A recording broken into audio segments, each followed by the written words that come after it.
చేస్.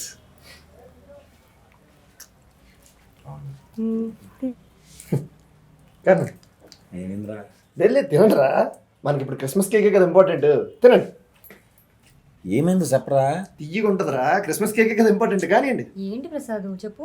రే మన అంబాజీపేట ఒకటి ఉందని జనాలకు తెలిసి 3 నెలలు అవుతుందిరా. ఈ లోపు 3 పండగలు వచ్చి వెళ్ళిపోయాయి. ఇంకా మనకు అది జనాలకి ఎప్పుడు తెలిసేది? వచ్చే నెల వస్తున్నాం చెప్పాం కదరా. ఈ మొక్కను 3 నెలల నుంచి చెప్తున్నాం. ఈసారి ఏదో ఒకటి తేల్చేయాలరా. తెలిసిందిరా. అవును మళ్ళీ బాబు, ఏదో ఒకటి తెలిసేద్దాం.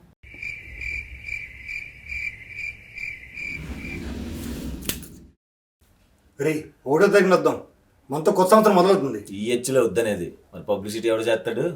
కరెక్ట్. 12వ తారీఖు వద్దాం.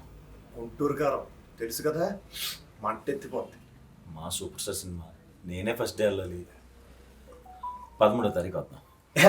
ఈగలు ఉంది. దాని మీద ఎత్తే ఏగలు తొలగాల్సిందే.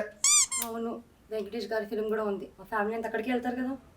14వ తారీఖు ఎత్తే ఉంటది నా సామి రంగా. ఆ సామి రంగే నాగార్జున గారు వస్తున్నారు. ఇదంతా కాదు మళ్ళీ బాబు, హాయిగా సెలవులు రావచ్చు కదా. ఎలాగో నీకు ఈ సంవత్సరం కలిసి వచ్చింది.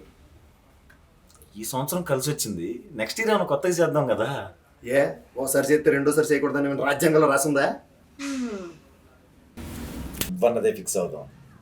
ఈ సంవత్సరం writer Padmabhushan, next year Ambajipeta marriage band, ఫిబ్రవరి 2వ తారీఖు వద్దాం.